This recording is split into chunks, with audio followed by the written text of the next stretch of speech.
Hello students, आप लोग कैसे होंगे? अच्छे होंगे और मेरे वीडियो का वेट कर रहे होंगे। तो आज का क्लास 12th में न्यू चैप्टर शुरू कर रहा हूँ। जीन अभिव्यक्ति है। क्या चैप्टर का नेम है? जीन अभिव्यक्ति और नियमन है। ये न्यू चैप्टर हमारा है, जीन अभिव्यक्ति तथा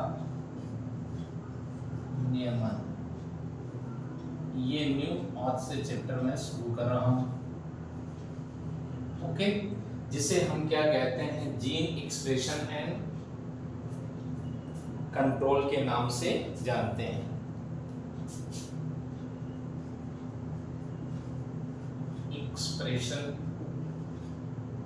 एक्सप्रेशन ऑफ जीन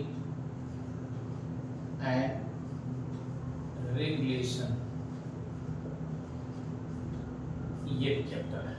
ठीक है, तो जीन क्या होते हैं पहले तो हमें जीन मुख्य रूप से जो इसके बारे में हम लोगों ने स्टडी किया है उसमें देखें, जीन सक्रिय डीएनए में पाए जाने वाले मॉलिक्यूल्स के बने होते हैं। यानी ये जीन सक्रिय डीएनए खंडों से मिलकर बने होते हैं और इन डीएनए खंडों में मुख्य रूप से सभी जैव क्रियाएं निहित रहती हैं। यानी जीवों की सभी जैविक क्रियाएं इन्हीं में निहित रहते हैं। यानी तो देखा जाए सही तरह से तो सबसे पहले हम देखते हैं गुणसूत्र है। गुणसूत्र, फिर गुणसूत्र के अंदर क्या होते हैं? डीएनए होता है। डीएनए के अंदर क्या प्रेजेंट होते हैं? जीन। और जीन क्या होते हैं? ये प्रोटीन संश्लेषण से मिलकर बने होते हैं। तो सभी जीवधारियों की जो संरचनाएं होती हैं वो मुख्य रूप से है डीएनए द्वारा न्यूक्लियोटाइड से मिलकर बनी हुई संरचनाएं होती हैं, जो मुख्य रूप से अलग अलग प्रकार के जीवों में अलग अलग प्रकार की प्रोटीन तथा एंजाइमों का निर्माण करती हैं, जो एमिनो अम्ल से निर्मित होती हैं। अब आते हैं जीन की डिफिनेशन क्या है।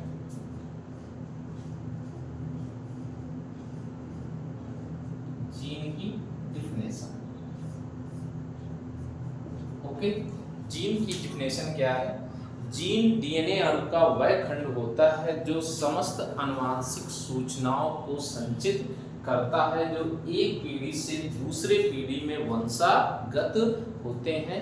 इसी को हम जीन की आनुवंशिक इकाई भी कहते हैं। यानी जीन को हम आनुवंशिक इकाई कहते हैं, जबकि हम लोगों ने पढ़ा था कि गुणसूत्र को आनुवंशिक वाहक कहते हैं, डीएनए को आनुवंशिक पदार्थ कहते हैं और जीन को आनुवंशिक इकाई कहते हैं। ठीक, तो ये हमारी डिफिनेशन होती है जिसे हम कहते हैं। तो जीन डीएनए अणु का वह खंड होता है जो आनुवंशिक सूचनाओं को संचित करता है और क्या करता है? न्यूक्लियोटाइड के अणु में उन सांकेतिक सूचनाओं को स्थापित करता है, उसी को जीन कहते हैं। अब जीन को सूचनाओं, डीएनए को सूचनाओं का टेप भी कहते हैं। यानी सूचनाओं का टेप भी कहते हैं। इसको डीएनए को सूचनाओं का टेप भी कहते हैं। अब इसके बाद में कुछ जीन और प्रोटीन, जीन और तथा प्रोटीन के बीच कुछ संबंध है। क्या दे रखा है? जीन तथा प्रोटीन के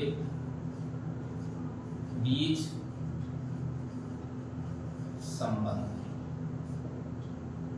ये एक संबंध दे रखा है। अब इस संबंध को क्या किया है? जीन प्रोटीन के पारस्परिक संबंध को प्रदर्शित करने के लिए दो प्रकार की परिकल्पनाएं होती हैं, जिसमें एक परिकल्पना दे रखी है नंबर 1, एक जीन एक एंजाइम, एक जीन एक एंजाइम, पहली परिकल्पना दे रखी है। तो एक जीन एक एंजाइम की परिकल्पना बीडल और टेटम ने, बीडल और टैटम ने सन 1941 में 1914 में न्यूरोस्पोरा नामक एक कोशिकीय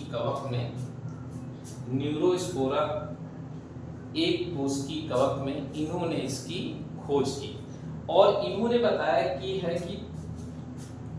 कवक में खोज की प्रत्येक जीन एक विशिष्ट प्रकार की प्रोटीन का संश्लेषण, यानी प्रत्येक जीन एक विशेष प्रकार की प्रोटीन का संश्लेषण करता है और ये संश्लेषण क्या होता है, विशेष प्रक्रिया को उत्प्रेरित करता है।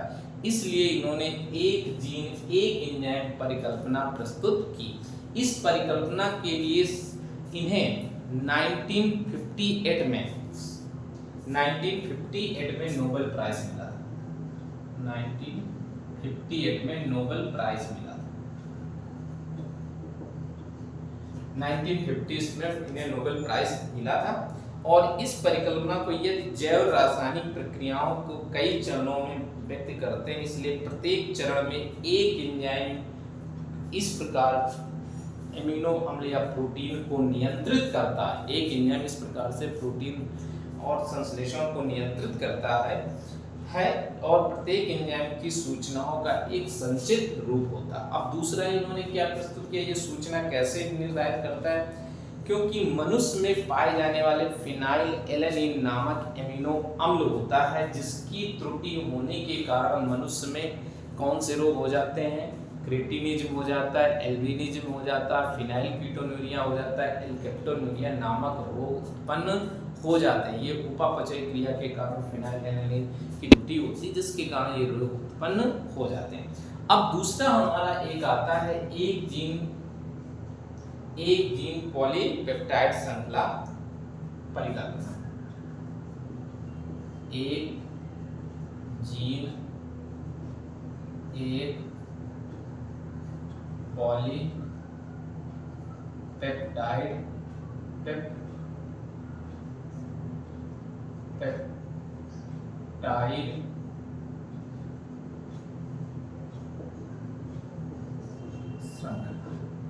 एक जीन एक पॉलीपेप्टाइड श्रृंखला, ठीक, एक जीन एक पॉलीपेप्टाइड श्रृंखला। इसमें क्या दिया है, इन्होंने बताया कि बाद में बीडल और टेटम नामक वैज्ञानिक ने पाया कि जीन जो होता है बहुत सारी पॉलीपेप्टाइड श्रृंखलाओं से मिलकर बना होता है।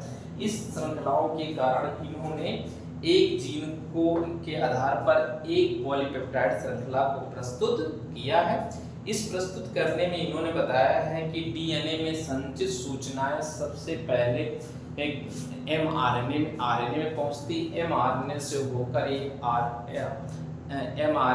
होकर ये कोशाध्र में पहुंचती हैं और ये राइबोसोम एमिनो अम्ल आरएनए के एमआरएनए टीआरएनए आदि प्रोटीन एंजाइमों की सहायता से नई प्रोटीन अणुओं का निर्माण करती हैं और जिसके कारण ये जीन अभिव्यक्ति में डीएनए आरएनए व पॉलीपेप्टाइड श्रृंखलाएं निम्नलिखित होती हैं।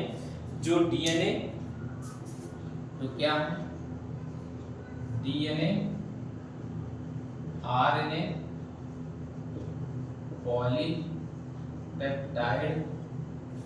पॉलीपेप्टाइड चेन, ये पूरी स्ट्रक्चर इनमें बनती है।